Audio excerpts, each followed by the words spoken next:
good variety of people.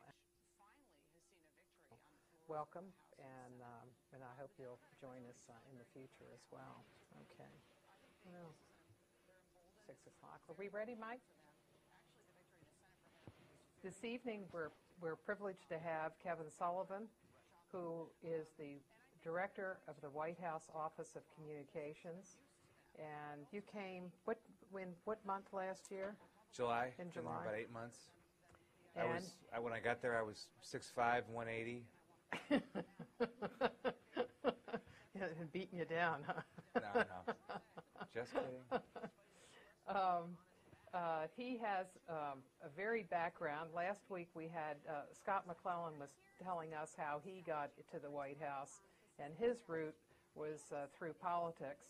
That he had known the president for a long time because his mother, Scott's mother, was in politics, and so he worked through the political world. Kevin comes to the White House from a different background, and I want him to talk about his background and then also talk about what that's brought and how it has helped you deal with the White House, with issues there. You know, I started my career in sports public relations. I worked for the Dallas Mavericks for 18 years from the time I was, right out of college. Went to Purdue University, worked in the athletic department there. As a student, always knew I wanted to do something in sports. I ran out of, athletic ability and talent, and so I ended up in communications. And I think in sports, most people end up in sports communications because they love sports, not because they dream of being a communicator. So it's sort of funny how it works out. It's almost like, what can I do? Well, I guess I could do this. This doesn't look that hard. So you end up, in public relations. So I was with the Mavericks a long time. I moved up through the ranks. By the time I left in 2000, I was the VP of Communications. I oversaw broadcasting and the Charity Foundation and some other stuff. But I had a great run there and was hired in February of 2000 to go to NBC Sports in New York. Moved to New York, was there 5.5 years, the last 6 months of which I was on the corporate communications side. After the merger with Universal and following the Athens Olympics, I shifted from sports to corporate. And was only in that job a few months when I feel like it was sort of an alien abduction in the middle of the night. A woman I had never heard of named Margaret Spellings, who had been the president's domestic policy advisor in the first term and had just been sworn in as the Secretary of Education, through a mutual contact, called me one day and asked if I was interested in meeting with her. I can't describe how little interest I had in the U.S. Department of Education, any of it, moving, government, politics, no interest. And then I made the mistake of meeting her for lunch in Alexandria one Saturday morning in February of 2005. And she leaned over the table and said, I don't know what you'll do after NBC, but this will be the most important thing you've done so far. We have important work to do. We don't have a lot of time. I'm putting together a great team. It's going to be fun. Your family's going to love it. You should do this. And I was just sort of, kind of blown away. But I really liked her. She had this gleam in her eye that she wanted to accomplish important things.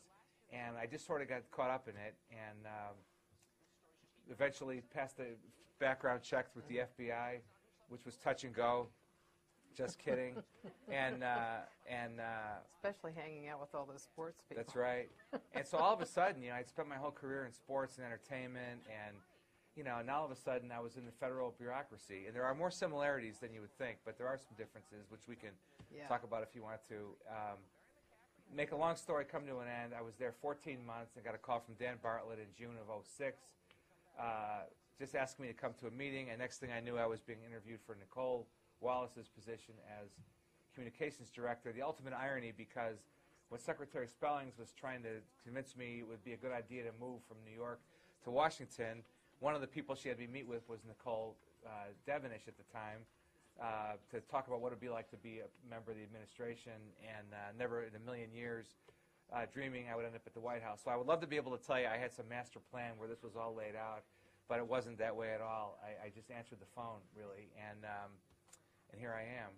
And the thing that impressed me during the interview process, Josh Bolton, who was still fairly new as the White House Chief of Staff, and others that I think I interviewed 9 times before I eventually got the job, they were really eager for new ideas and for an outside perspective and a fresh set of eyes. And it really did, I think, play to my advantage that I was a little bit of an outsider, and I did bring a different perspective, as a guy that had not been immersed in campaign work in the administration for a long period of time, just long enough to kind of know what was going on. Obviously, Secretary Spellings, having worked in the White House in the first term and worked for President Bush when he was governor of Texas, it was almost like going to finishing school for a year. I was around her, I got a lot of the White House perspective kind of through her eyes, just kind of by osmosis. So, and I think it has been a good thing that to have that different perspective.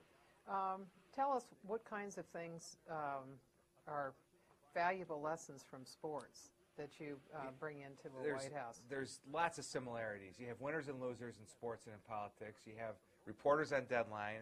You have breaking news at all hours of the day and night. There's lots of nights and weekends. You have crisis communications like crazy all the time. Players getting in trouble, arrested, trades that aren't popular.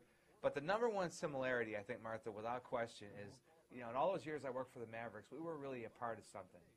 The staff that worked there, you really rode the roller coaster of the wins and losses, the good years and the bad years, the good nights and the bad nights. And so that there was this camaraderie with the staff. And the same is really true at the White House. You're there because you believe in the cause. Everybody, sports and politics or government have this in common too, that you could almost for sure make more money working somewhere else. Sports is not known as being the highest paying place for communications, because there's so much demand, so many people want those jobs. You tend to find you could probably make more money doing something else. So you do it for the love of the game or the love of the cause. And in this case, at the White House, just like at the Mavericks, you really do find a team of people that do believe in the cause and believe in what they're doing. And I think sports really does have that in common with the political environment, where you believe in the candidate or you believe in this case in the president. Mm-hmm. Can you tell us something about the similarities of crisis communications, of how a crisis rises up, what its parts are, and how you deal with it, and is it similar in those two worlds? They're different in a few ways, but if you go to a crisis communications seminar, usually the first thing they tell you is pick one person to speak on the crisis, make sure it's somebody who's credible, and then you go through how you establish what your messaging is going to be, and you tell it all, and you tell it yourself, and tell the whole story right out of the box and all that sort of thing. Well, in sports, they're really at the opposite ends of the spectrum in some ways, in that the access to the president is very much by definition has to be somewhat limited. Well, in sports, you have a locker room that's open. There are rules mandating when it has to be open to reporters. So when something happens that thrusts you into crisis mode, you've got a team owner, a team president, a team general manager that you can sort of get on message. You have a team coach that is less easy sometimes to get on message, but you sort of can. You've got 4 assistant coaches. Now you have 15 players in the case of the NBA, 12 active players, usually 2 or 3 guys on the injured list. Well, you can't go into that locker room really and tell those 12 players what to say. Well, you can't tell them not to talk. So in terms of managing the message when a crisis happens, it's almost impossible to really nail down. Especially I've been out of the NBA since 2000. Imagine today if you're a football fan in Dallas, you're not gonna be able to manage what Terrell Owens says about a topic on a given night or a given week very effectively. He's going to say what he wants to say, and that's kind of the nature of the game today. Mm-hmm. So in terms of managing the message, it's probably easier, even though it's never easy. It's probably easier in an environment like the White House, where there is a structure, and there is usually a communications plan. Now you can't manage the Hill, and you can't manage the members of the Democratic Party, and you can't there are other ways where it's out of your grasp. But that locker room environment is awful tough to manage. Tell us. Let's see if we take a particular crisis and apply a lesson. Let's say that Ron Nesson, who was press secretary under President Ford, said that every press secretary knows what you need to do. that you need to gather all the information, and you need to bring it together, bring the people together, and then give it all out. And that everybody knows that. You could say that in the communications office too, and you're talking about that in even in sports. But that generally doesn't happen. I mean, things just go out in dribs and drabs. Right. And you look at the whole U.S. attorney's issue. I mean, that thing has just been kicking along, for it seemed like weeks. What is working against just getting all the information of how the guys were fired, what all the elements were, putting them together and giving a briefing and saying, this is how it happened? The president has said, he wishes it were handled more like the way you just described, because we don't have to go through necessarily the substance. We can talk about the communications aspect of it, but that's a case that it clearly should have been handled better from a communications, rolling out that issue.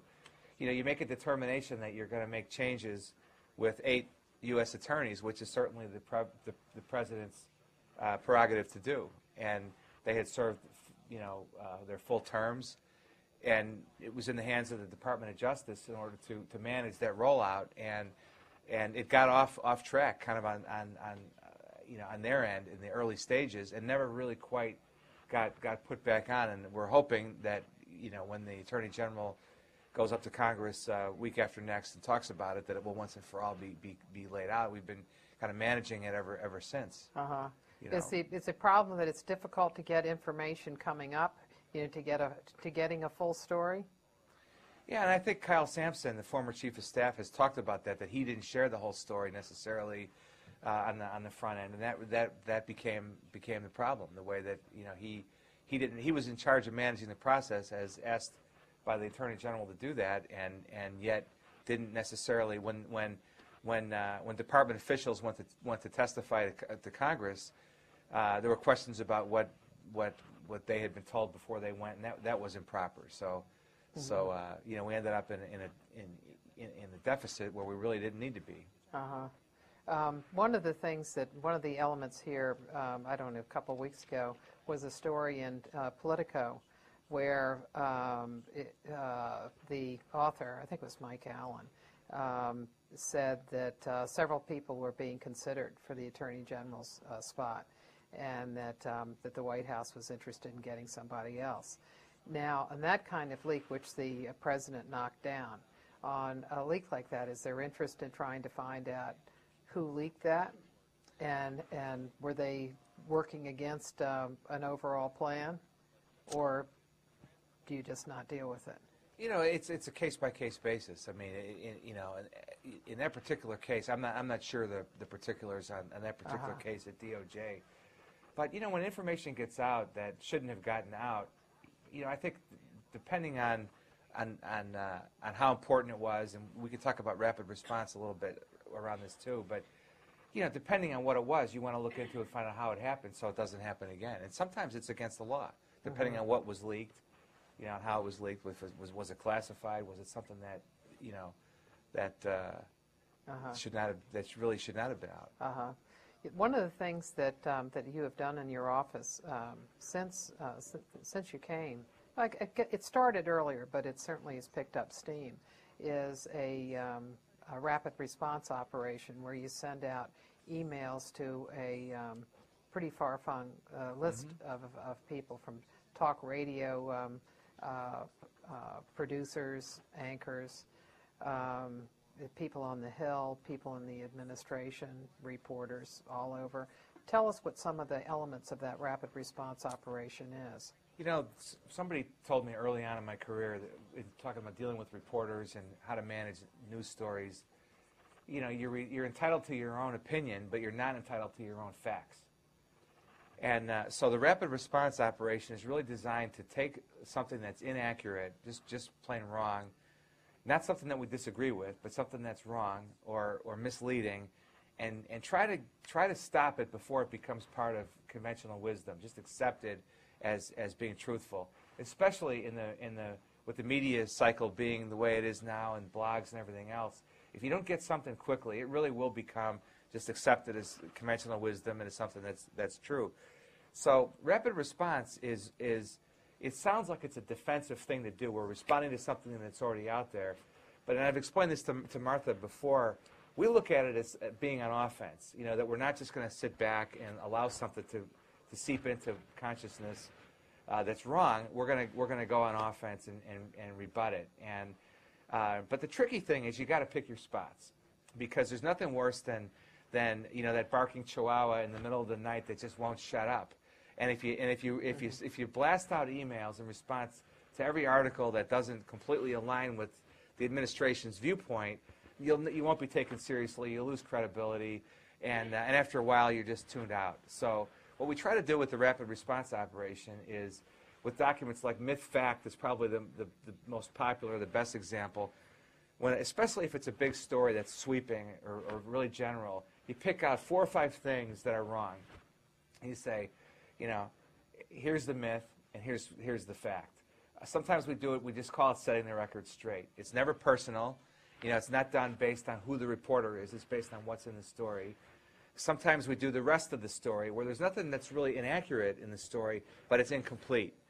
And so you say, well, here's what was in the story, and you have to be careful not to call more attention to the thing that was wrong. So you have to evaluate how much play did this get, how much traction is it getting, and so here's the rest of the story. Sometimes and we have other documents that are we have a morning update every day that kind of has some clips from overnight, a little bit about what the president or Mrs. Bush are going to do that day.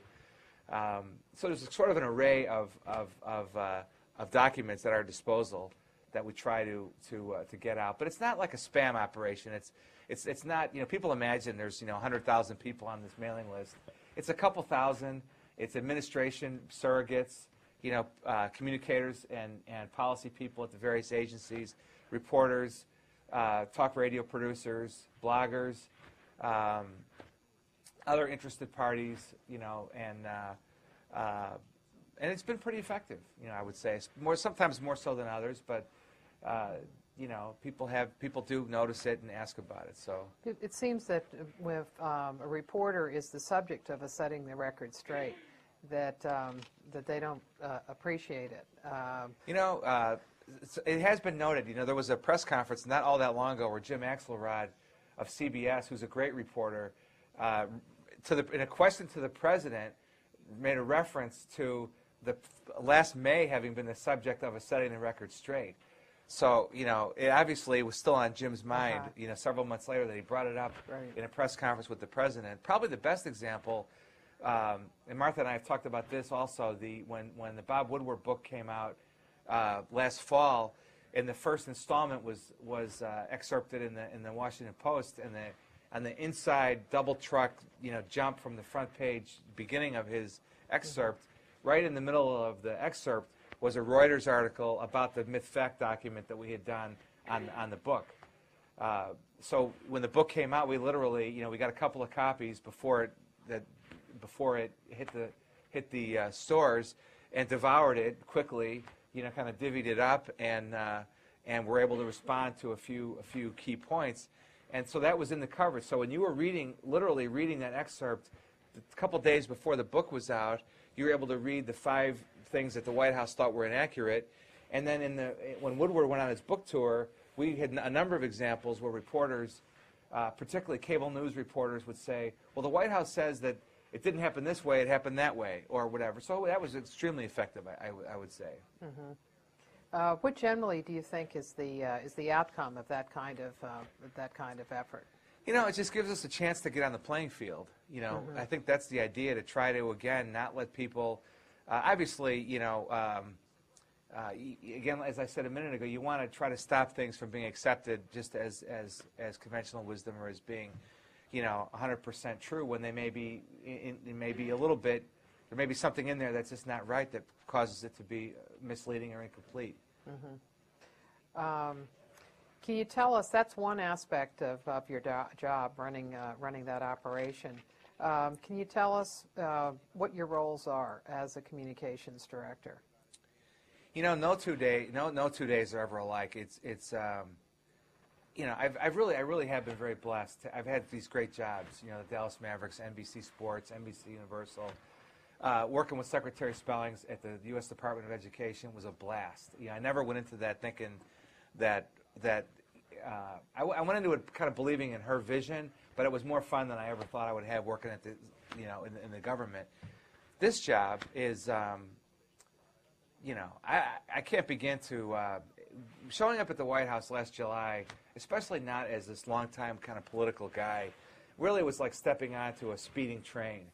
And one day I was with the president on a trip to Mississippi and New Orleans a couple weeks ago on a Katrina trip. And on the way back on Air Force One in the conference room, the USA Today was sitting there, and I almost absent-mindedly I picked it up and I was kind of flipping through the front section of the paper.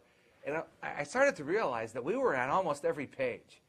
And I stopped and I counted 14 stories that we were in one degree or other our operation had been involved in. Some more than others, but 14 stories. And that's the thing that's so amazing about it is, in fact, 5 or 6 weeks after I started, I went to lunch with George Stephanopoulos, who's been enormously, he's a great guy, and it was really helpful to me in my early days, as sort of a newcomer to Washington, and And he held that job. He held that job, which was, beginning of the Clinton administration. And if you haven't read his book, it's amazing about about just sort of working at the White House but anyway, he said to me, I was never as smart as I was when I worked at the White House. And it's really true that, the things that you have to learn in order to be able to brief the president on a topic or to 1 minute I remember one day I didn't know what E85 was. This was like my second week on the job, and it's ethanol. And I'm going to brief the president prior to an interview with the Wall Street Journal about alternative fuels in Alabama, and it's like I better learn this stuff, before. Obviously, I have to know it, and there's ways to gain the information at the White House. There's experts on these things, but that's the thing that's so fascinating about it is from immigration to education to healthcare to Gulf Coast rebuilding to all the Iraq stuff to the economy to it just goes on and on and on. The number of the things that you have to learn. So it's very stimulating, kind of intellectually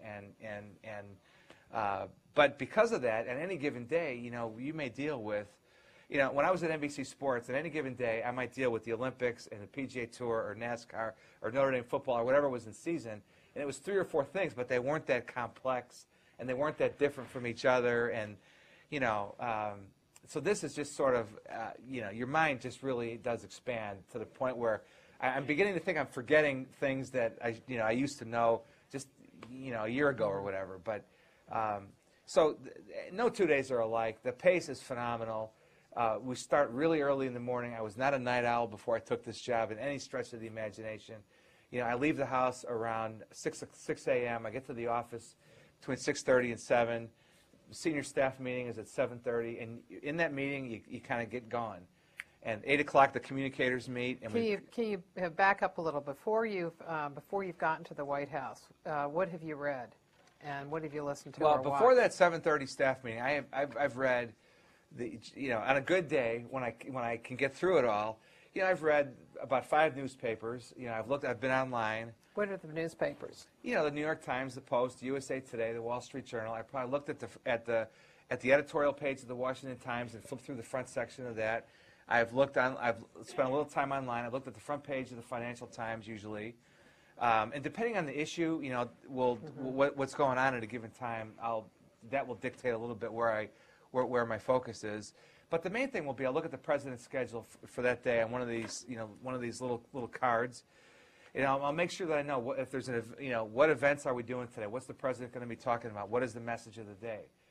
And I'll want to know I've got that down cold. That we're going to Hoover, Alabama, to talk about alternative fuels. Here's who's going to be in the meeting with the president. We're bringing along John McKinnon from the Wall Street Journal. Here's what he's going to ask the president about in this exclusive interview. Here's what we hope to get out of it. Why we're doing it? Because the president will say, what's the message? Why are we doing this? So I better know what I'm talking about. So to have all that stuff kind of in hand by 7:30 in the morning for a guy who used to wake up at 8 o'clock in the morning, is a big adjustment, has been a big adjustment. But it's very exhilarating. It's exhilarating and humbling at exactly the same time. So it's a bizarre sort of confluence of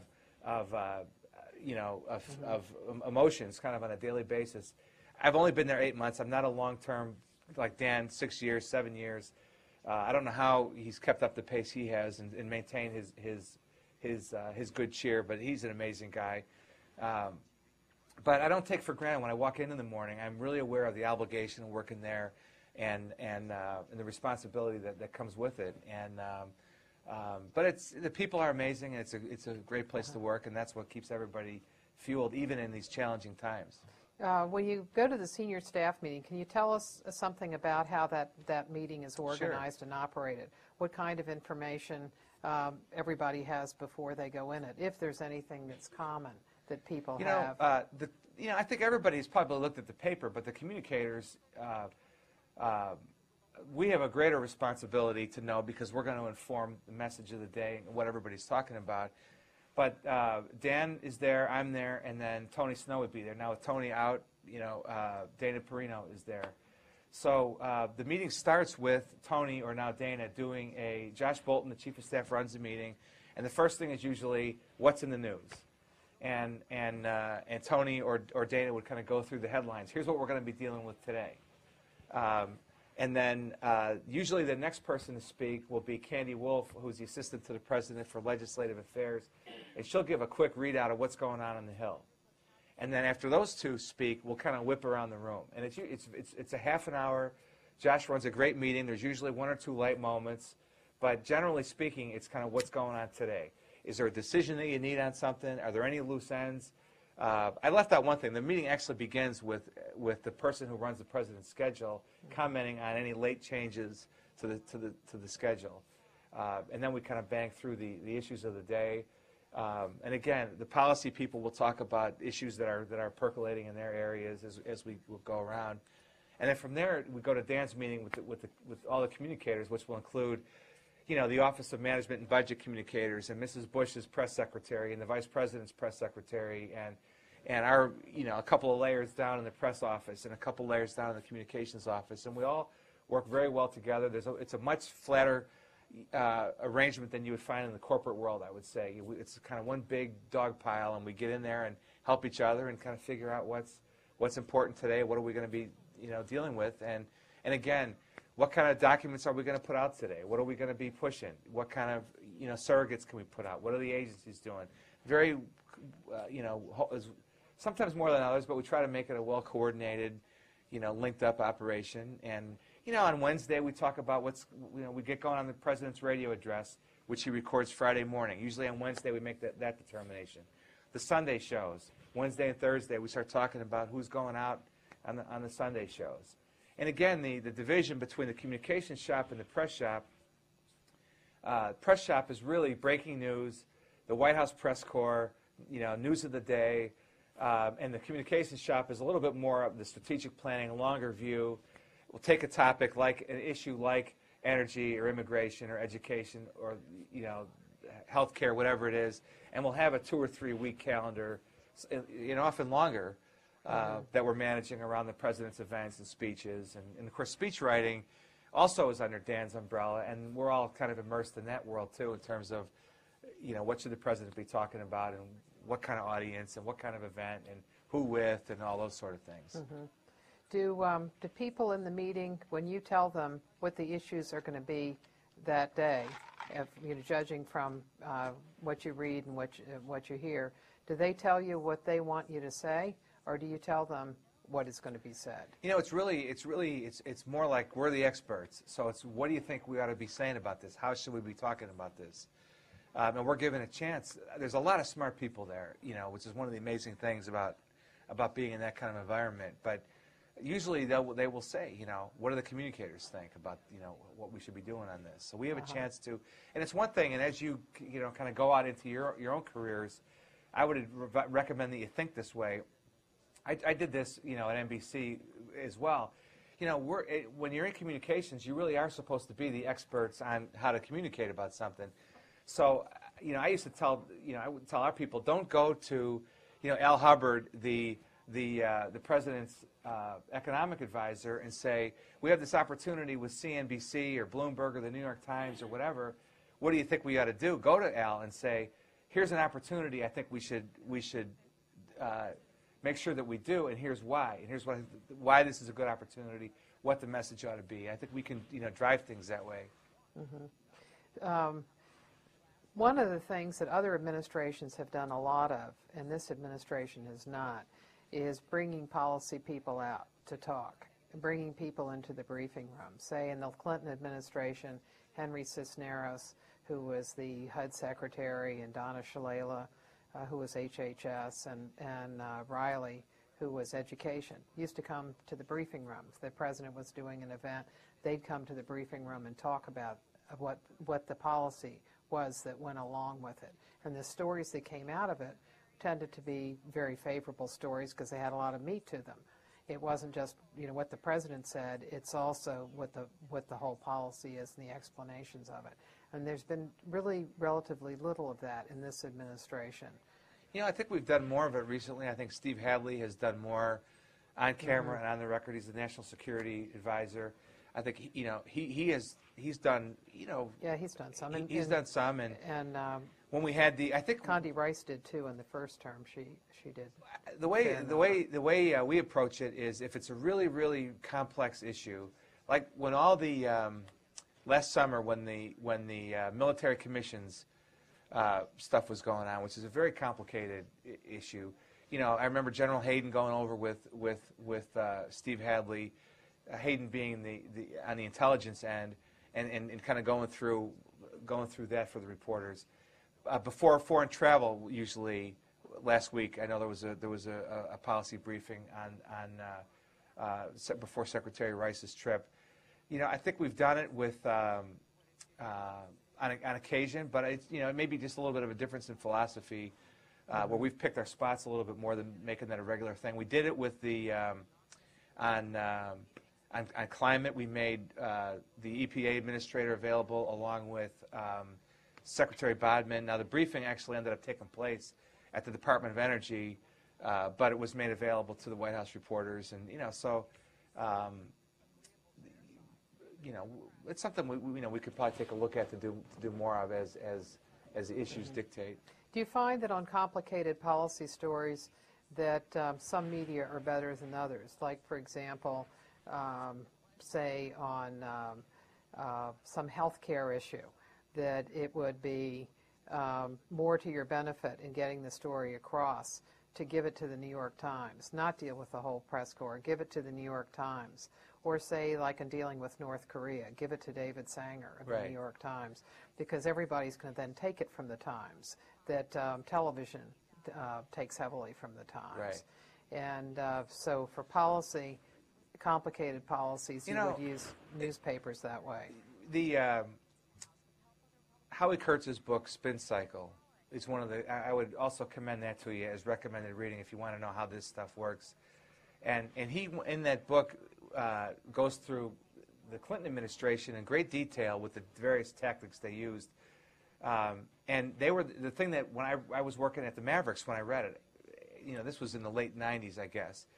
And it struck me as they were the same kind of things we did at the Mavericks. And when I got to NBC, it was the same kind of stuff that we did there. And certainly, one of the options sort of in your public relations or public affairs toolbox, is going to one reporter who's going to give it a lot of space and talk to in depth about it, and kind of give you that opening salvo, make it a big deal. They're going to play it on the front page, or they're going to make it a prominent story if it's broadcast, and then the rest of the media follows, so that you get a kind of a second day of attention on that story. I think it's case by case. I think there are times when that's the best way to go. Sometimes when it is a really complicated policy matter that requires you to have that not sliced and diced, but more of a longer form take at something. So it really just depends on the issue. I think it's one that there are issues where that works for, and I think that's been true, I think, for years. And one thing that was fascinating, I hate to admit this, for my friends that knew me when I was cool working in sports and entertainment, but I listen to C-SPAN radio once in a while on the weekend. That's how much I've gotten into this, Washington scene, I guess, Martha. And a few weeks ago, they were playing the LBJ tapes, and there was a phone conversation that they played between LBJ, who was in the White House on a Saturday morning, and Jack Valenti, who was one of his communications advisors, who was at home. And so there's this phone conversation, and they were talking about what's the message of the week going to be. And they were talking about an issue with a speechwriter. They were going to hire a new speechwriter and move this guy out of speechwriting because he didn't quite, get it or whatever it was. And they talked about, should we do a speech or should we just have a meeting? And I was struck by, this was, 1965 or whatever it was. And that could have been 2006 or 7, based on, So all these things that we're talking about, the speed has changed, and they didn't used to have blogs, and they didn't used to have, a 24-hour news cycle. But a lot of it hasn't changed. I mean, some of the real basics really are tried and true and have been around, as long as there's been, communications. Yeah. Because in large part, one of the things Ann Compton talked about, and she started at ABC in 1974, and we talked about the sameness of a story. That a presidential story has remained the same. You're looking for the same kind of information, even though your tools may be different. Right. And definitely the speed is different. The number of times you have to report is different. But what is news? What is important tends to be pretty much the same. I think there's a lot of truth in that, and Ann is great, and she would know. The one thing that Dan Bartlett told me when I first got there is we talked about strategic communications. In the Republican side of the world, President Reagan obviously being viewed as the great communicator, and yet in his day, they really did kind of pick one thing to do for the evening newscast, and the evening newscast had these huge audiences. And, they still have big audiences, and they still do amass a lot of people, but it's not like it was in 1980. And so the pressures are different, and the expectations are different as a communicator for, to how to navigate the news cycle as it's changed. But you're right. I mean, there are, the same kind of trips the president goes on, or this, that some of that hasn't changed all that much, and the policy topics are more complicated probably, but there's still health care, and there's still Social Security, and there's still immigration, and there's still the economy, and there's gas prices, and those sort of things really are still there's a lot of similarities there in the issues several decades ago. And there's also the similarity of, in some senses, of the relationship, that it's a cooperative relationship more than it's one of conflict, that each side needs the other. The president needs the press if he's going to get to the public. And right. News organizations need the president because he's so central to the concept of news of the readers and viewers. We, several weeks ago now, we brought in a series of the White House correspondents into off-the-record sessions in the residence with the president. And the idea was that, we want them to know him a little better, and to learn, to get a little bit of access and a little bit of a glimpse into his thinking, because so much of their relationship is in press conferences and in interviews where you don't have a lot of time. And I think it was helpful to do that, and they seem to appreciate it. But he acknowledged that point you just made, Martha, that I want you to understand where I'm coming from, because we do need each other, and we do have this relationship. And the president really does enjoy the give and take and the back and forth, and I think that comes through in the press conferences when you see him joke around with David Gregory or whoever it might be in a given. Ken Herman is another guy he goes way back with to their Texas days, and it's not uncommon for the president to make some joke to Herman in a press conference. But it's part of the job. There's no question about it. And we all get along pretty well, and we respect what the White House correspondents do and the function they perform. And one of the things that was a pleasant surprise for me, I didn't really know what to expect when I came to the White House. When you're sitting at home watching on TV, you see these guys doing these stand-ups in front of the White House, and what they talk about is so serious, it's so important, and there is conflict kind of embedded in it much of the time. I didn't know, what as a group, were they going to be fun to deal with and travel with and work with on stories, and almost without exception, it really is. It is a fun group, and they're smart, and they've got tons of stories, and most of them are veterans on the beat. Some are newer than others, of course, but it's a lively atmosphere. It's more. I tell my friends when they say, "What is it like to work at the White House?" It is more fun than you might think, especially in the challenging times that we're in right now with the nation at war and everything else. It's a smart group that believes in the cause, that enjoys working together. And it's a great environment to be a part of, and the reporters are part of that environment. And that give and take is a real healthy part of it. What do you find the view is generally within the White House when you've had discussions about the press? What role do you see the press as having in this society? Well, it's a crucial role. I mean, it gets to the very core of our democracy, that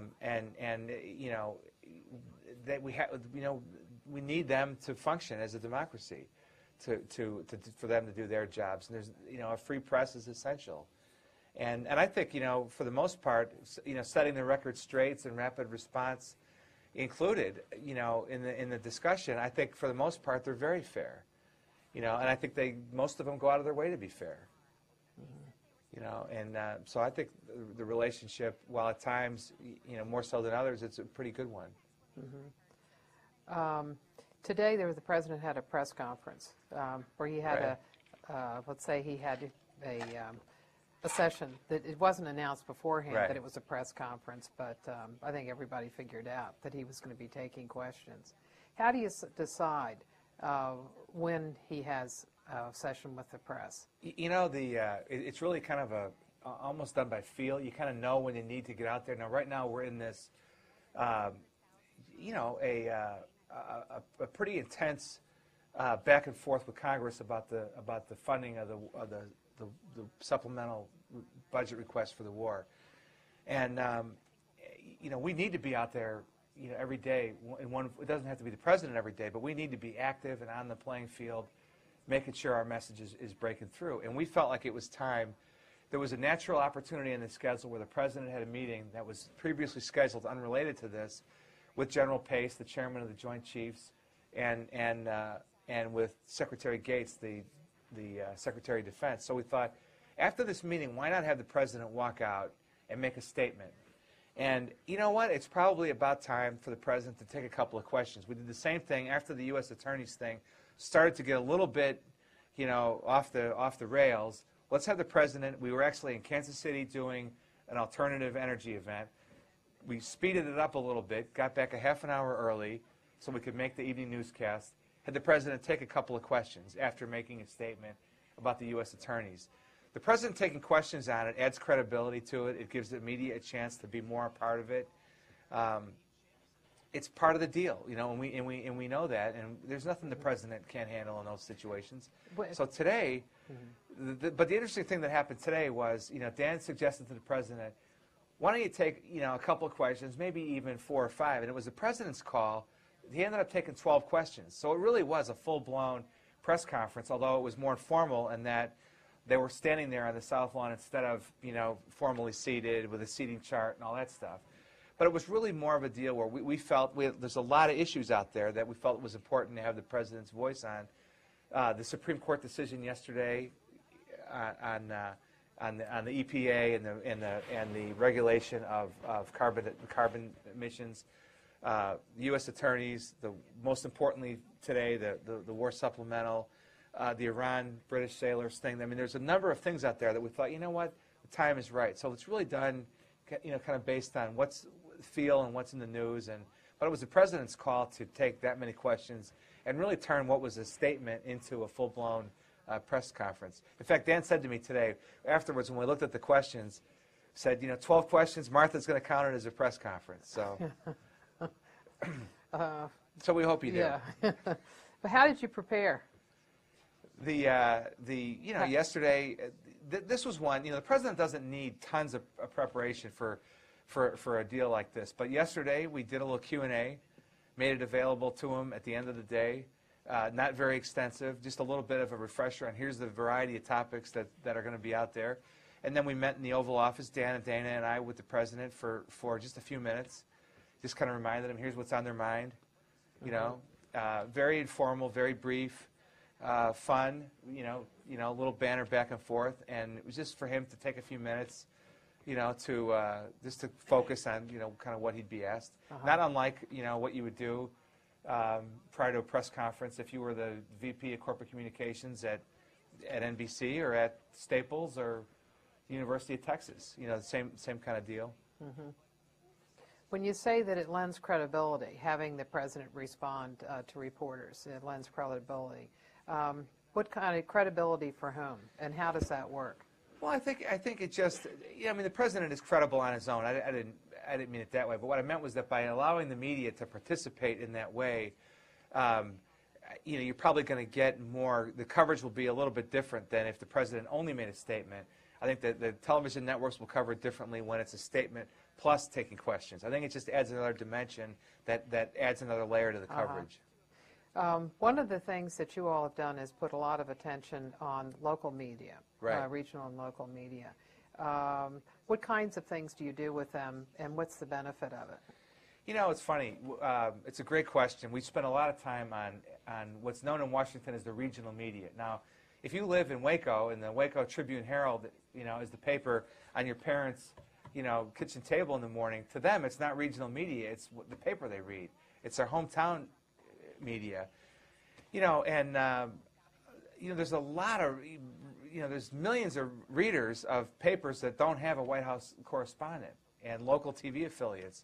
So we pay a lot of attention to them. We have an operation called Media Affairs, headed by an amazing woman named Jeannie Mamo, who's from North Carolina, who spends her whole day, she works about 15 hours a day or more, and what she does is she knows what's going on in Topeka and in Pensacola and in Spokane, and whether it's talk radio or the local newspaper, and she knows what issues are bubbling up there. And sometimes there are issues that are important there before they're important here, and so for us to be able to, kind of read the tea leaves that way and get ahead of stories, I think is important. But I did a radio interview today. Did one with Yuma, Arizona the other night because the president's going there next Monday.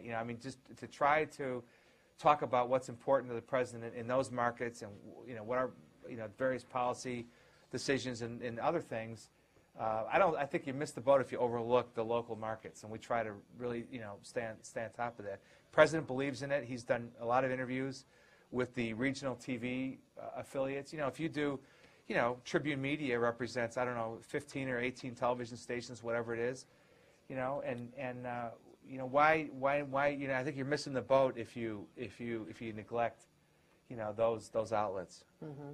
Well, let's take an example in local media coverage, and in a way what it comes back to.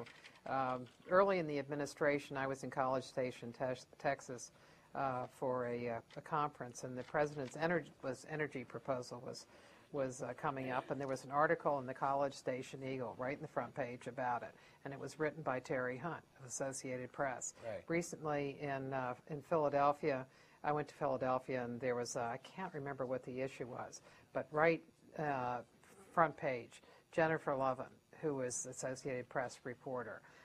Even in India, I was in India in January, and there were some White House issues that were discussed in the Hindustan Times, and Jennifer Lovin was the person. So Associated Press, it was people who, before press got moved over to the conference center, there were people who were not 50 yards from the Oval Office, who were really the people in those local news in the local press who were writing. That in the long run, it's really the national press that you have to deal with. In the national press, sets the table and leads an opinion and drives national television coverage sometimes and all that. But there are also local columnists and syndicated columnists that aren't White House within the White House, correspondence pool that are in tons of papers. So I think it's important to get them. You said Mike Allen is coming that would be, to me, that would be almost a can't miss, because not only is he's a funny guy and an interesting guy and an experienced guy, but the notion of the Politico, being almost a bureau that local and regional papers could tap into. You know, the Dallas Morning News has really downsized their bureau here, and they're using more the you know, New York Times wire and the AP and everything else, so that when you pick up that, you know, if you read the Dallas Morning News and the New York Times back to back on Sundays, so you're going to see a lot of overlap. So it's a little bit of a, you know, papers are becoming less local. You know, and that's an issue to keep an eye on. But I still believe that local columnist does carry a lot of sway in those markets out there. Some of which are decent sized markets. So I think it's important to continue to keep an eye on them. One of the interesting aspects of the Libby trial has been all the exhibits that have been put up and made available. If you all are interested in communications, there's a lot of interesting stuff that's up there. But one of the things that struck me in looking at some of Kathy Martin's notes is they were talking about what to do about the Valerie Plame. Right. Well, it was the Joe Wilson. What to do about the Joe Wilson piece. And so she listed a group of strategies. One of them was MTP, Meet the Press. And having Cheney go on Meet the Press, which is the one that ended up getting the star. Right. And because they thought they could control it, I think that was mentioned. But the other choices were leak to David Sanger of the New York Times or Walter Pincus of the Washington Post, have a press conference with Rumsfeld and Rice, and I can't remember the others, but everything dealt with the national media. Right. There was nothing that was local. Well, and that really was a national story, but I'm glad you mentioned the Meet the Press thing. Anybody who's ever, you know, watched Meet the Press knows that you don't control Tim Russert, you don't control Meet the Press. What control the message refers to is long-form conversation, not sliced and diced. Like if Brian Williams came in and sat down for an interview with the vice president, it would be cut up into a package, and there'd be other voices in the story, you know, competing voices in the story. So it wouldn't be, you know, you don't have that long-form opportunity to explain, you know, how you know, why you did something or how you feel about something. So the reference in that, you know, was about the long-form conversation and the ability to get your story explained in that amount of detail. Other thing, and this is what I referred to when I mentioned the Howie Kurtz book, Spin Cycle. Those strategies were all laid out in that book, and I'm sure if somebody wrote a book about the Johnson administration or the Eisenhower administration, you could have found similar tactics. David Sanger is a guy who knows a lot about foreign policy, and so it was, you know, he's New York Times. You know, if you sit down with him a day ahead of time and they make it do you have a chance to explain your story exclusively to him in a way that's going to be read by a lot of people and set the table for future coverage. Now, they didn't end up choosing that option. But those things were, first of all, they're not nefarious. They're kind of time-tested and long-held practices of the trade. And I think it was really the fact that the notion that Kathy's comments in those exhibits pulled the curtain back on this, you know, diabolical, you know, communications machinery was really kind of laughable to me because of having read Spin Cycle, you know, about the Clinton administration and having heard the C-SPAN interview with LBJ and Jack Valenti talking about the same kind of issues in the 60s. I thought that was a little bit of a reach and some overheated rhetoric on that topic. Well, let's go to some questions. Let's start with a question from Towson.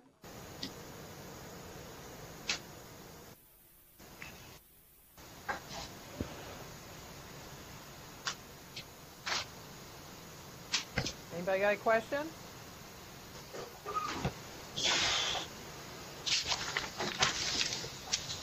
Okay, let's take one from California. Yeah.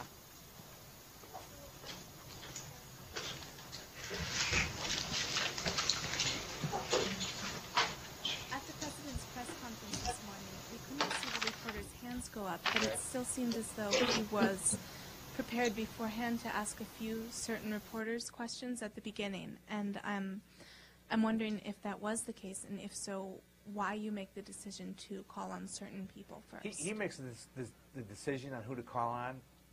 You know, now he looked out and he called on, you know, who he wanted to call on. He had been told ahead of time who was in the pool today, so he knew, you know, that it was Brett Baer and Ed Henry, from Fox and CNN, and he knew David Gregory was there, and he knew Bill Plant was there from CBS, so he wasn't looking for Jim Axelrod. He knew Bill Plant was a CBS guy. Generally, in that format, he'll call on all the TV correspondents. Usually he'll call on all or two of the three wire correspondents. Today, I believe he got, he often calls on the AP first, which he did today with Jennifer. So I don't believe he called on any of the radio people today. So it really just kind of depends. But he kind of picks. He knows who they all are. If there's a new person, usually the press office will flag it for him. Somebody is filling in today or whatever. But that's kind of how that works. People ask me sometimes, does he really know all their names? He does. So. But he also has them on a list. He has, when there's a formal press conference, he'll have a seating chart, so he kind of knows, and really it's so that he can make sure he gets to everybody, so that he feels like if you're going to call on Time, you should call on Newsweek. If you're going to call on two of the TVs, you should call on all of them, even though it's not. There's no, I don't think it's written down anywhere that it's mandatory, but that's how he kind of manages that. Towson?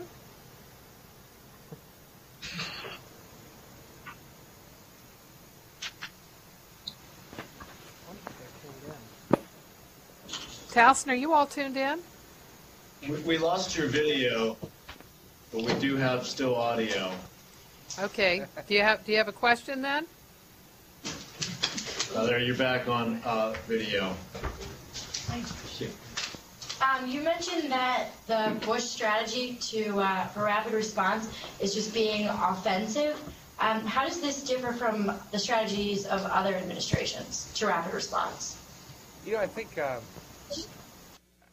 it's a tactic that has been used on campaigns, I think, for forever and ever and ever. And I think the last, Martha, you would know better than me in terms of your analysis of past administrations and how much they emphasize rapid response. Well, the Clinton administration had a very sophisticated operation right from day one. Right. Yeah. And I think it sprouted from the campaign mentality, but years and years ago. Yeah, it's certainly been a long time operation. Here, somebody.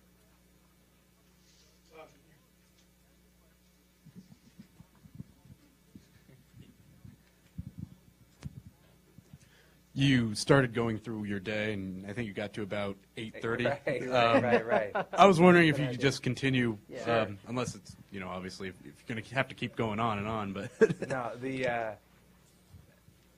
no 2 days are alike. Today was a day that happened to have a lot of meetings. Some days are like that.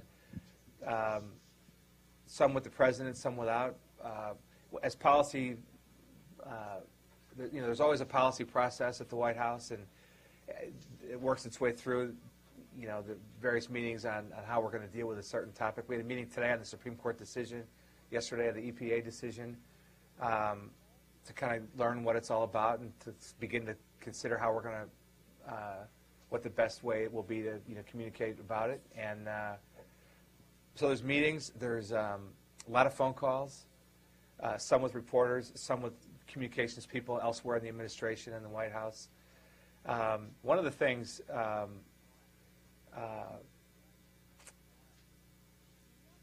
things intervene, and I'm trying to think of an example that I can share. I sat down with Kathy Martin today, and we talked about the array of policy issues that are out there right now. There's about 15 of them that are kind of active, some little, some small. We just did a trade deal with Korea. It occurred to me, I got to get my hands around this. It's very complicated. There's Hill strategy, which always is another, kind of piece.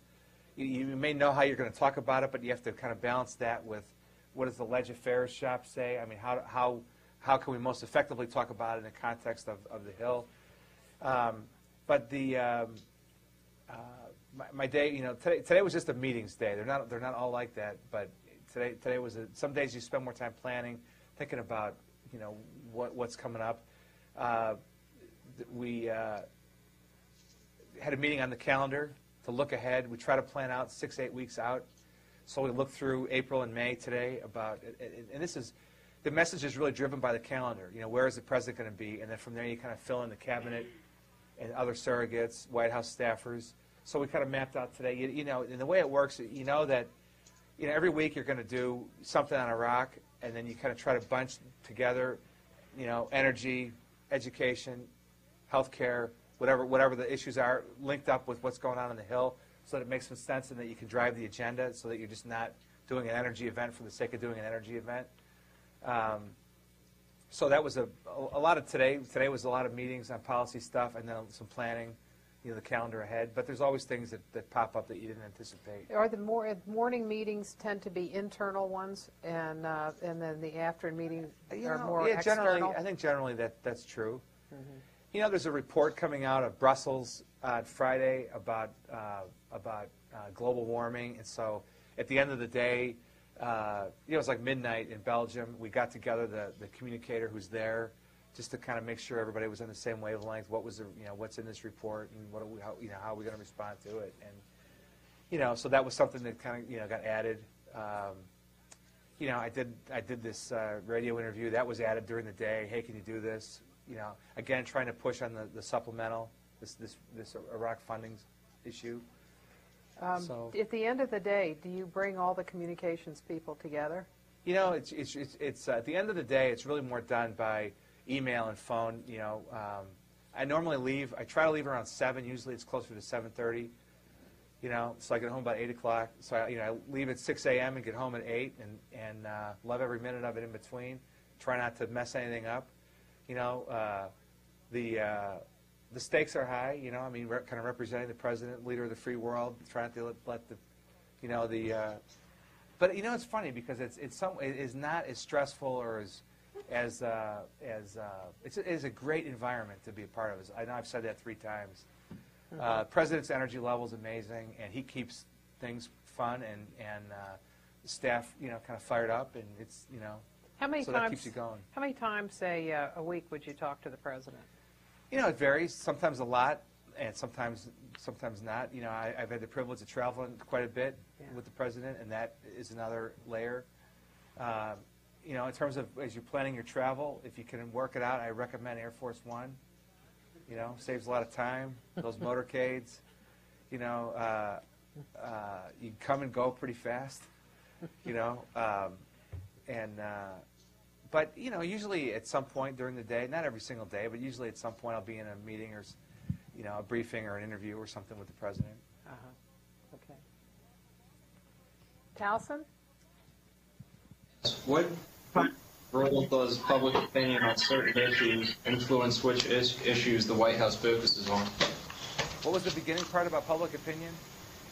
What kind of role does public opinion on certain issues influence which issues the White House focuses on? You know, it's a good question. Thank you for that.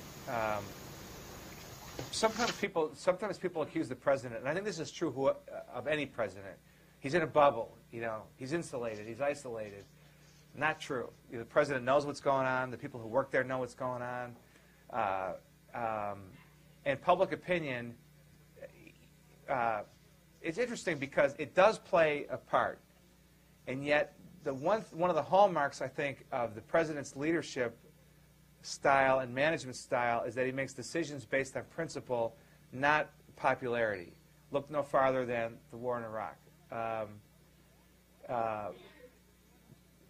I'll take just 1 minute to say that the president has a unique ability, and I think when you watch the 2008 campaign unfold, you're going to see candidates shift with the news of the day, and with popular opinion, and with polls, and kind of what's in the paper in the morning. You kind of you sort of lick your finger and you see which ways the wind is blowing or what's in the paper. The president has this unique ability to really take the long view. So while we don't dismiss public opinion, you can't change your core beliefs or your principles because of it. And again, all these cool jobs that I've had, you know, I've had the ability, the opportunity to be around some really great leaders. And even though I didn't work for Mark Cuban, everybody always asks me about Mark Cuban with the Mavericks. He has a really, really effective leadership style for where he is and what his mission is. Obviously, he couldn't pull that off in the White House.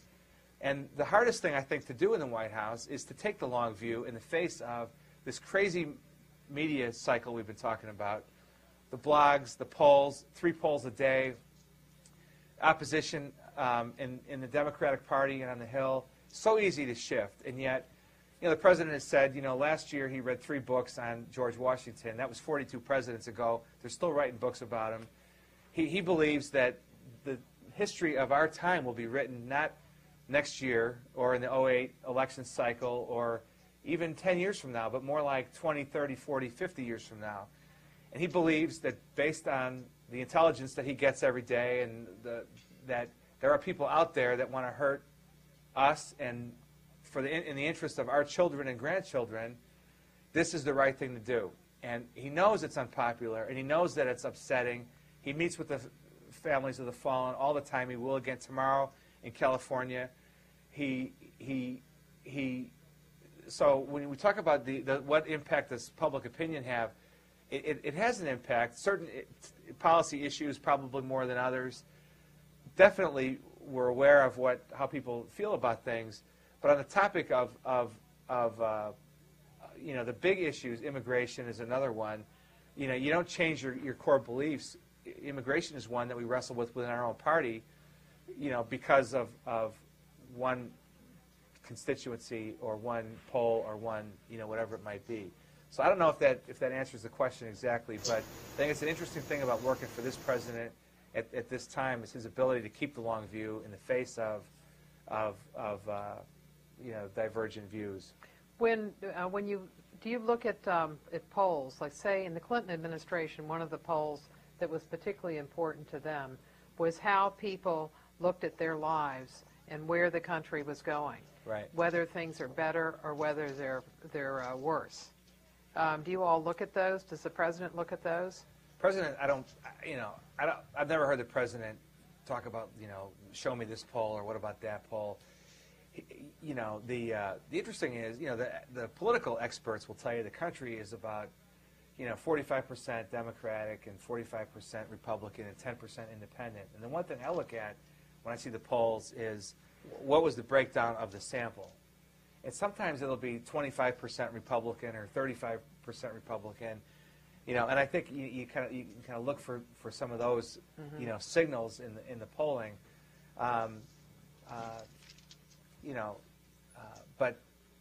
on Iraq, I mean, there are polls that you see, right direction, wrong direction, and those have changed a little bit lately. I think with General Petraeus, now having been on the ground a couple of months now, and that as the new strategy is beginning to we won't know much for another few months, but I think there's early indications that things have turned a little bit for the better. So you can't get too wrapped up in them. You really can't. But on the other hand, they're telling you what the public feels.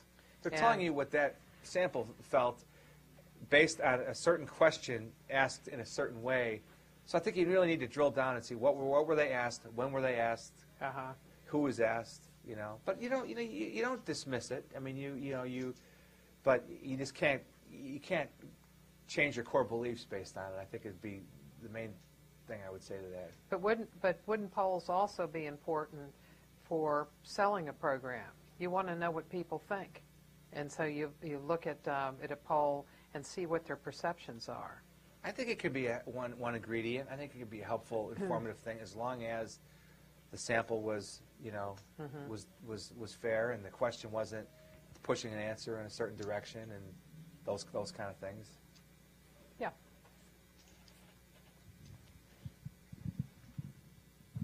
I guess kind of on the point of polling, my question is, well, if you don't see polls, polls obviously, as you indicated, aren't going to change the president's policy, but do they change your policy as a communications director? Because, if you're believing in the policy and the public isn't believing in the policy, then clearly, maybe you're not doing as good of a job communicating that policy to the public. It's a great question. And in fact, I can use the Dallas Mavericks example, and then I'll use a White House example.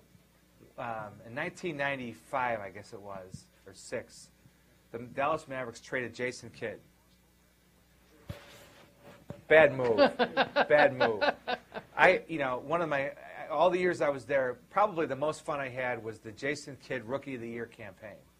He ended up sharing the award with Grant Hill. We had this tooth and nail kind of pitched battle with the Detroit Pistons against Grant Hill to try to get Jason Kidd the award, and we had the strategy mapped out. There was a full-blown campaign. I mean, it was a great thing, really fun thing to be a part of, and team was sold. Year and a half later or whatever, things weren't going well, and the new coach wanted to trade Jason Kidd. Well, I didn't think it was a good idea, but it really, my opinion, was of no consequence. My job was to represent the ownership and the management of the team. So I went to the coach, why did we make this deal? Help me sell this. But I was also a team guy, and I knew that I needed to be on board with this. So I had to set aside my personal views and develop a way to explain why this made sense. Now, the Mavericks did in that deal get Michael Finley, who went on to become a multiple-time All-Star. My guy here is shaking his head. Jason Kidd, No. Michael Finley. No, I'm not. However, you do the best that you can. Now, fast forward to, and the same would be said at NBC or the White House. And I don't know how many of you guys are going to end up interested in communications or want to study communications as a career, but you have an obligation to yourself and to your boss to raise your hand and give your opinion, whether it's the President of the United States or the President of the Dallas Mavericks, to say, why are we doing this? And you give your opinion, and you give your opinion in the most fact-based. Not that you can't inject emotion into it, because you feel strongly about it, but make your case, sell your position. But then if you get outvoted, you gotta be on board, and that's sort of how it works at the White House, And I told myself, when I came to the White House, there's all these Ivy League guys. I went to Purdue. I'm a state school guy. I'm some guy that was doing arena football and NASCAR a few years ago. Here I am in the White House, but I also know that the skills translate, and I trust my instincts, and I believe I have good judgment. And I am, even though there's all these Ivy League smart guys, I can do this, or else they wouldn't have asked me to come to the White House.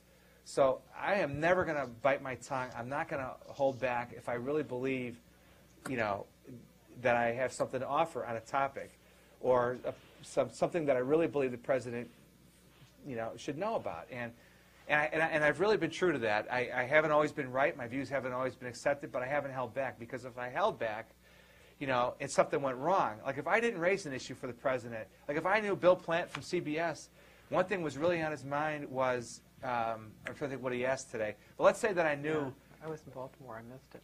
Let's say I knew that he was going to ask about Speaker Pelosi's trip to Syria. And, and for whatever reason, I didn't feel confident enough in my information that I didn't raise it. And then the president was asked the question and didn't answer it the way that would make, the best answer or whatever. I would have not served the president well by holding back. And the same is true with that Jason Kidd trade or whatever. If you're in a communications position, advocate for your position. But if you end up losing out, you got to be on board, because your job is to represent, the company that you work for, or the candidate, or whoever it might be. And I think once you've had a chance to speak your mind and give your view, even when you get outvoted, you can accept. But if you bite your tongue, you'll never feel good about it. Based on my experience, because I have held back a time or two and regretted it. But not in a long time though. Okay, let's go to Towson, and then we'll come with you, and then you. Towson? You had mentioned a few times that you had learned a few things from listening to the LBJ tapes. I don't know, you just mentioned it, but the Bush administration had passed a directive that allows the president not to release his presidential papers and stuff. Don't you think it's important for the public to have access to these archival records for historical purposes, just like you kind of learned? Yeah, there is a Presidential Records Act. We didn't pass I forget how you worded it, but we didn't do anything against the notion that there didn't need to be presidential papers made available. It had to do with classified information and national security matters and that sort of thing. But there is a timetable where all this stuff does get made public, and it is fascinating to go back, and we believe, as an administration, strongly that that's important for scholars to be. Who knows what they're going to find 12 years from now when all the emails and the papers are put on display. I plan on I'll go check it out to see what kind of things I said or wrote in 2006. Um, I think the Speaking of tape the- recorder got taken out after Watergate, but that was. Those were very, they were very effective in giving an idea of how a president operated, and that one of the experiences in presidential libraries is that the fuller the president's records are, the more likely he is to get a different shake from history. That the first cut of history can be unkind, which is reporting. If there are really a lot of records, then they get another look. That was the case with Eisenhower. That Eisenhower was seen as a hands-off kind of guy, but when his papers came out, he was seen in another way. What happened in this administration was there was an executive order. They issued an executive order at the end of 2001 that dealt with confidential advice records, Right. and that those records have to come through with the White House for review. Yeah. I actually have two questions. First of all, I was interested when you went through the newspapers you read in the morning. I mean, you must be a very fast reader and drink lots of coffee to get through all of that. Diet Coke. But I was wondering if it's true. I had heard that with this current administration that the subscription to The Guardian was canceled. And I noticed in your list there were no foreign newspapers. So I'm just wondering, do you ever read newspapers like Le Monde or The Guardian or the Yomiuri or the Asahi or the Japan Times or the Sydney Morning Herald, any of the international press, given the importance of U.S. policy on the lives of ordinary people all over the planet? Right. That's question number one. Why don't we answer that one Okay. first and then come to the other? I don't know the he answer. He said Financial Times. He did say Financial Times. I don't know the answer to the Guardian question, so I can't help you there. And in terms of the foreign newspapers, leading up to and during and right after a foreign trip, I'd be more likely to online. But day in and day out, it's not something that I've done. We do have someone in the media affairs that does, but I don't personally. Maybe it's something I should do more. I mean, I'll take that as a good suggestion. And in terms of reading that many papers, I have a system. I used to read. I spent my whole life since I was 5 years old reading the sports section first, and now I usually read the sports section last at night at home usually. But what I try to do is I'll take the Post, and we get a digest. Martha has seen this. We do get a news summary that is available at 7:30, which I can kind of double back through that and look for other things like the LA Times and the Chicago Tribune. I'll see what's kind of digested in there for us. But basically, I read the front page and the jumps from the front page and the editorial page, and I know in the Post you got to read page 3, and you got to read what used to be the Federal page, which is now the In the Loop. And USA Today, I'll read down the rails of each of the money section, and I'll go to the editorial page there, and so I have a kind of a speed reading technique. And then as I see things that I want to read in more detail, I set them aside. And I'll try to take a crack at them. The White House is an eat lunch at your desk kind of place, and so sometimes while I'm scarfing down a sandwich, I'll flip through something that I set aside. And then if I don't get it there, it goes in the bag, and I'll try to look at it before I go to bed at night. So it's sort of an ongoing, flow chart of trying to get to it all. But I do that kind of rip through with each of the papers, some in differently than others. The news summary has, over the years, gotten longer and longer. Some of them that I was looking at, but if you take it from beginning to end, it's about 175 pages. And what kind of system do you have for going through it? Well, what'll happen is in the senior staff meeting, like Eddie Lazier, the economic guru, sometimes he'll say there's a great article today in the inside in the Financial Times, for example, about this. He'll have something that I never would have gotten on my first pass through, so I'll note that in the summary. But I always look through that, and then I read the summaries, and then I'll mark the ones I need to go back and read the whole story if I missed it on my my first cut. But by the time I've heard Dana Perino and senior staff, and by the time we've had our 8 o'clock communicators meeting, usually every article that has something to do with us has been mentioned by somebody. And so I try to keep that 8:30 to 9 o'clock, free, so that we've had these 2 meetings. I can kind of take a step back. There's very little time to think, in the course of the day. I don't feel like I did a real good job answering your question about what happens during the day, because, it seems like it's more of a breakneck pace than meetings and talking about planning. But I'm going to think about that. A better way to answer it next time. Okay, you had your second question. Second question. Several times in the course of your responses, you have alluded to believing in the cause as the reason why you joined this particular administration. And since you're good at communicating, I wonder if you could just summarize what you consider to be the cause in a few sentences. And as a sort of second part of the question, before you took on the job, did you in your own mind, and maybe this is too personal to answer, but I'm wondering if you had in your own mind any thought of, if things go a certain way, I will no longer do this job because ethically I couldn't continue being a communicator for that kind of policy? Or do you feel that your job is to communicate as best as you can whatever is this administration's point of view, no matter what it is? Two great questions. I believe in the president. When I talk about believing in the cause, it's bigger than, it encompasses a few things. Number one, the work is important. And as much as I love sports, and sports is important in a different way, like in my NBC days, it was great. It was hard work. It was stressful. It was fun. There were ups and downs. But I always was aware that it was not important, really. I mean, like I would have arguments over the phone at home with reporters about ratings. And my wife used to say, do people really care about this? Do they even put this stuff in the paper? And I would say, yeah, there's all these columnists that all they'd write about is TV ratings.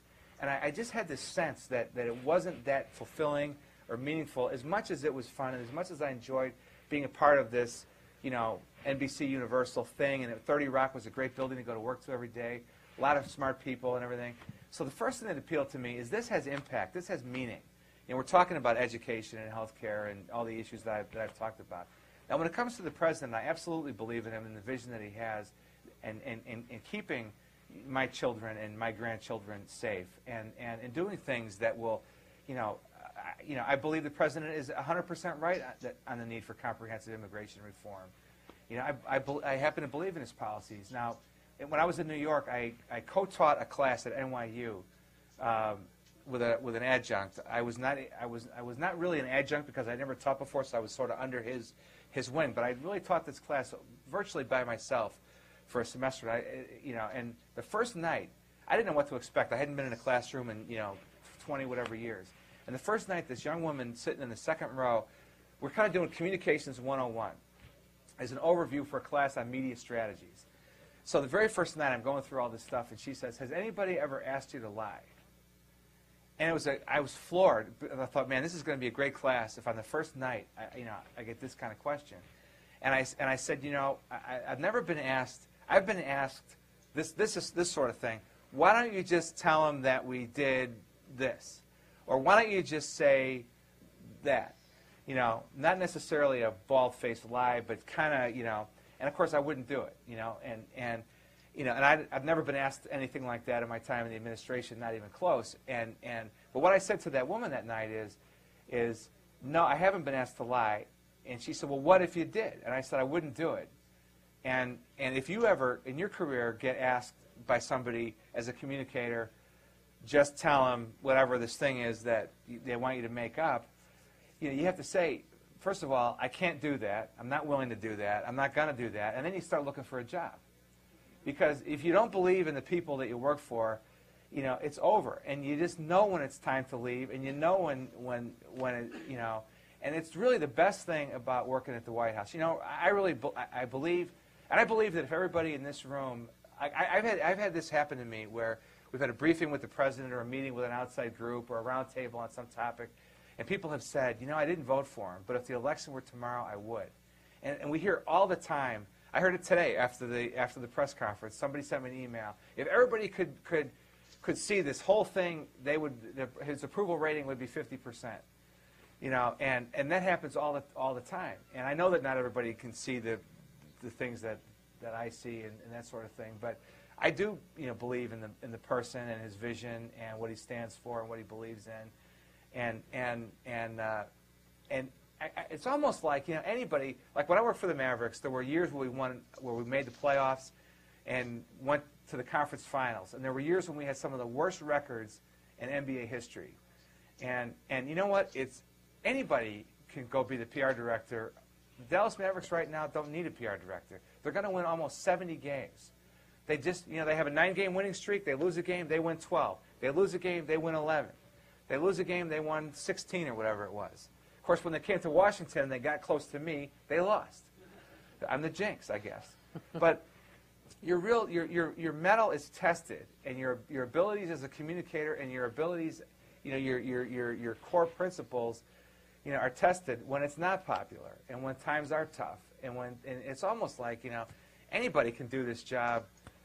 I'm exaggerating when it comes to the White House, but with the Mavericks, it's easy to do when they're going to win 68 games, and but you really get tested when the team is 15-67. In the 90s, the Dallas Mavericks were had the second worst record of any pro team for the decade of the 90s. So my deal in the 90s was Jason Kidd, Rookie of the Year, you know what? We took the charity foundation, and we did other things, there was an ownership change. There were other communications challenges. We had a player get banned from the league, banned for life from the league twice. Now it's hard to get banned for life, but try getting banned twice for life. So to me, that's how I answer the bell every morning. Is I know it's important, and I know there's a responsibility. And I would, as young people, I would tell you a couple of things, not to get on the soapbox, Martha, but if I may, you're still young enough that you can dictate what your life is going to be like, the kind of choices that you make. When I had the opportunity to go to the Department of Education, I had a buddy of mine call me in Dallas and say, I envy you because I couldn't get that job because I had a felony DWI conviction, years and years and years before. And I think the choices that you make do have an impact on what kind of life you're going to end up having as young people. And when you have choices, you're going to get offered jobs where you can make a lot of money.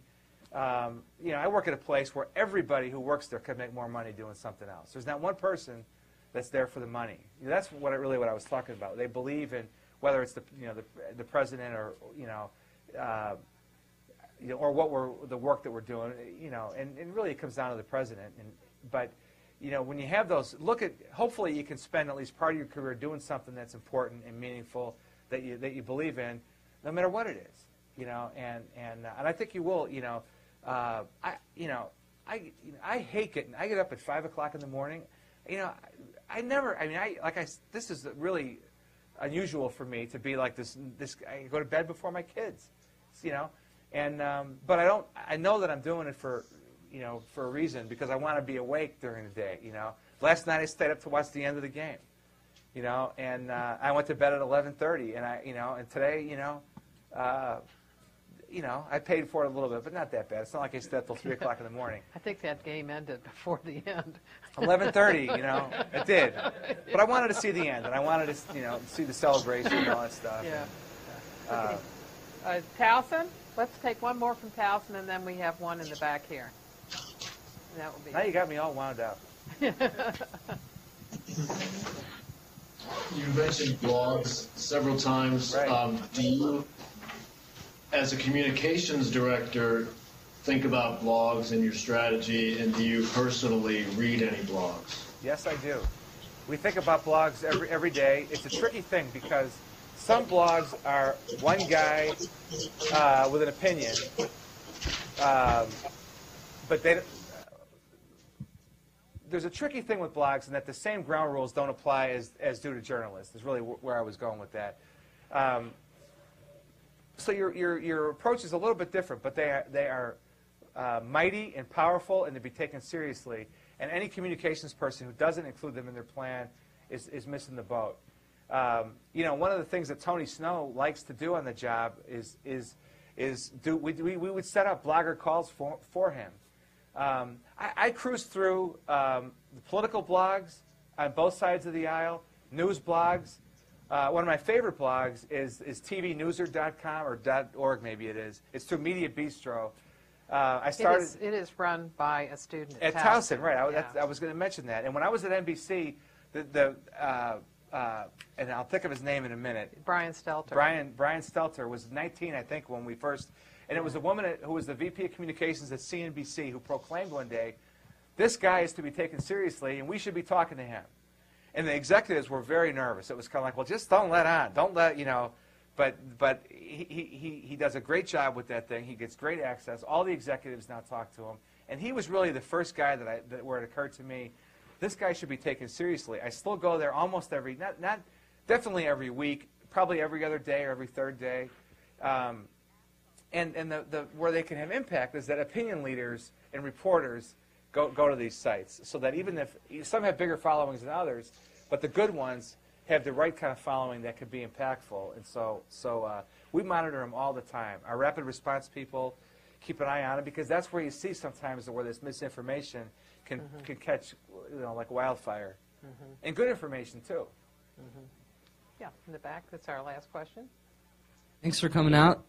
And I don't know which one's more controversial, the political questions or the Dallas Mavericks trade decisions. Yeah. But my question is, can you just break it down for me? The biggest differences and similarities between the work that you did in the business sector versus what you do in the political sector. Okay. First of all, on the one last thing on the sports politics angle, and this is probably the best thing about it. And a minute ago I was talking about do something, be a part of something you can believe in and that you care about. Well, sports inflames passions like almost nothing else. And it's really fun to be a part of something that people care about so intensely. And you know, politics is the same way. Governing is the same way. There's impassioned feelings. I love being around people who care about something much more than the people that are kind of like a dial tone and don't care and aren't engaged and all that. So that's another similarity, is the passions that kind of flow. Now, working at NBC Universal, let's take my last job there when I was a senior VP of Media Relations and Corporate Communications. So under that, I had CNBC and MSNBC and Telemundo and a whole corporate communications, department that had other sub-tentacles. Now, on the West Coast, we were involved in, now this didn't report directly to me, but I was involved in them every day. We met via conference call. You're in the movie business, the TV studio business, the television network business, the theme park business, of course, out of Orlando. I don't know if I mentioned home entertainment, and on and on and on and on and on and on. So if something would happen, like, for example, let's say you were going to make a change with an executive at CNBC. You had human resources involved. You had CNBC involved. You had the guy who was in charge of CNBC. Okay, let's count him as CNBC. You had the person who was in charge of the cable business. You had, all of them had communications people. You had corporate people from NBC involved, depending on how high up it was going to go. My point being that bureaucracy at NBC Universal is every bit as difficult to navigate as the U.S. government bureaucracy. So when people talk about it, we couldn't get a statement cleared. It took all day. You had lawyers involved. I left them out. General counsel's office. So when people say about the first thing you always hear about is that the bureaucracy in the government. Sure, there's a government bureaucracy that often has systemic problems and doesn't always function. Well, the same can be said in the corporate world, especially at a big company. You're going to have multiple layers, and the approval process is unwieldy, and it will drive you nuts as a communications person. So that's a similarity. One difference, I would say, NBC. When I was in the corporate job, they've announced that Jeff Zucker is taking over as the chairman and CEO of the company. Bob Wright has been there for over 20 years, did a great job leading the company through this time of change in the media world. Well, when I was there, it was interesting in that the jockeying was still kind of going on to see who was going to be Bob's successor. And so when we did, media, there was always a little bit of tension about, not bad, and these were all good people and smart people and everything, but there was that element of, is this good for me to be in this story or not? Why am I the only guy in the story? Why am I in this story or not in this story? And I think, and I'm singling out NBC because I was there at that time, and this is a well-documented. Bill Carter of the New York Times wrote a book called Desperate Networks that included this kind of stuff in it. That is also, if you're interested in the television racket, it's a terrific book. But the reason I bring it up is that I went from that to the Department of Education and then to the White House. And nobody at the White House or at the U.S. Department of Education is pulling communicators aside saying, I really need you to get me in some stories because I want to go be the, Deputy Secretary of the Interior, and I need more pub to get there, so you got to help me out. Can you get me a story in the New York Times or the Wall Street Journal? Just does not happen. Because it's not about, if you're a policy guy at the White House and you want to go to some bigger job, it just doesn't happen. I mean, that element of self-promotion is just not in the equation, in my experience. It's about the president. It's about the goals of the administration. It's about, these issues that we're dealing with that affect so many people. That's why we're there. Because if we didn't care about those things, we'd be somewhere else. So I think that's a big difference. It's not about me phenomenon. And one thing where it really struck me, we were interviewing for a position when I was at Education to bring on a communications person, and she was from. She was not from the administration, but she was from. She was in D.C., but not in the administration. And she started to ask these kind of questions like, what's my title going to be, and where's my office, and am I going to have a window, and how many people are going to report to me, and all this kind of stuff. And to me, having come from, these were all perfectly reasonable questions. I always would tell people you have to advocate for yourself, because if you don't, nobody else will. So when you're interviewing for a job, you got to find out what am I going to make, and what is the reporting structure, and those are all very reasonable questions. But in the administration, when this, I could just kind of read the body language of the other people in the meeting that, it's all about her. Doesn't she know it's not all about us here? That's not why we're here. It's just a different mindset. It's fascinating. And many people that are in the administration were very accomplished before they got to the administration and now are doing this, or they're kind of on their way up. They're young in their careers, and they're going to do this first. And then they're going to go into the private sector or whatever. Different people are in different timelines with different goals. But that's probably the biggest difference is the mindset is more, a little bit, the mindset is just a little bit different, I would say. And there are other differences and other similarities, but I think the two biggest that I would point to are those two that I just went through. Thank you very much. You're We welcome.